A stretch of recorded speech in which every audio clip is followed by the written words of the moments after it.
Hello, everyone.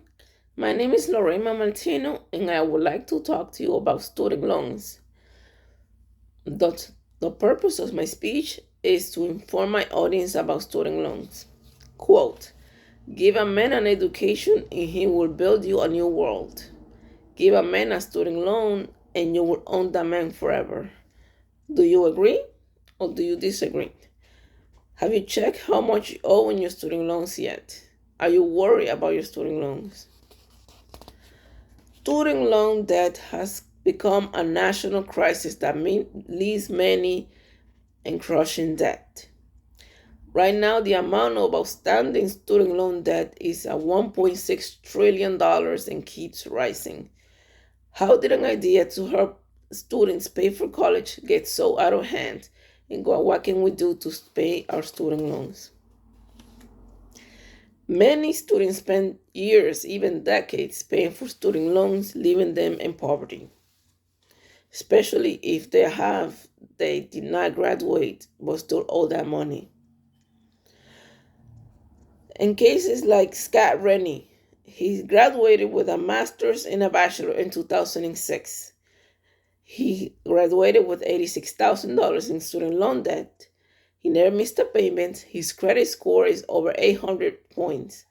Yet he still owes $68,000 on his student loans.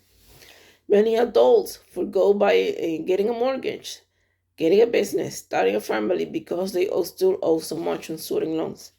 So how did we get here? Let me tell you a brief history of student loans. In 1944, the U.S. government signed the GI Bill, which helped veterans coming from World War II get a higher education. The government will cover their tuition, fees, textbooks, and even give them our allowance. Now, let me take you to 1957. The Soviet Union launched Sputnik, putting them ahead of the space race.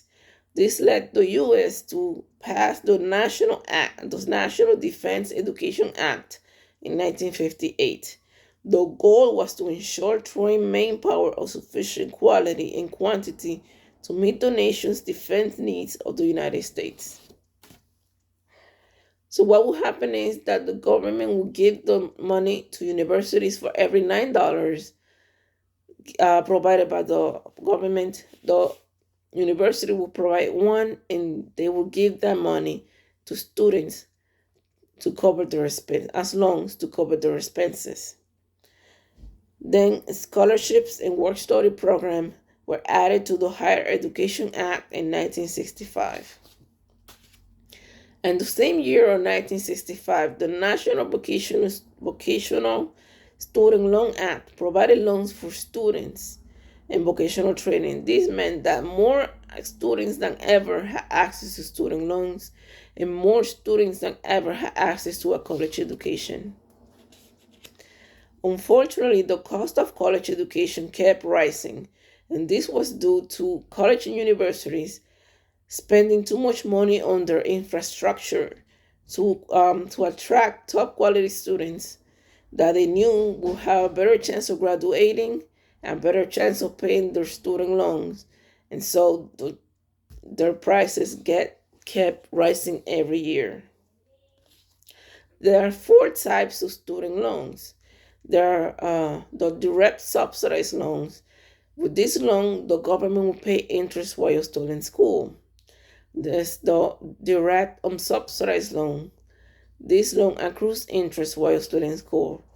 Both of them give you a grace period of 6 months after graduation before you start paying for their loans. The interest rate for the subsidized and unsubsidized loan is 4.53% between 2019 and 2020. We have the Direct Plus loan, which is a loan taken by a parent in behalf of their child. The parent is responsible for this loan, and and they accrue interest while the student is in school. The students are expected to start paying 16 months after the first loan is disbursed. We got private loans, which is a loan given by a bank. This accrues interest while the student is in school, and some expect you to pay the loan while you're still in school. Some will give you a 6 months grace period after graduation to start paying your loan. The interest rate varies for private loans. It depends on the bank, the credit score, and the amount of the loan. So, how can we mitigate paying for our student loan? How can we start paying for student loans? You gotta check your amortization schedule. This is a breakdown of your student loans.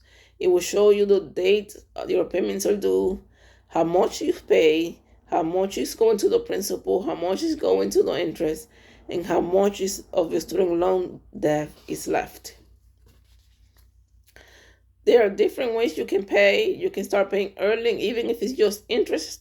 It will save you a lot of money. This income debt-based repayment is a payment based on your income and is intended to be affordable for people to pay their student loans. A word of advice: if you can't pay your student loans, or if your student loan payment is too high, ask for the lowest possible amount that you can pay. They might try to offer you forbearance, but I would avoid this as much as you can possibly can. What happens with forbearance is they will stop your student loan payments, but for a period of time.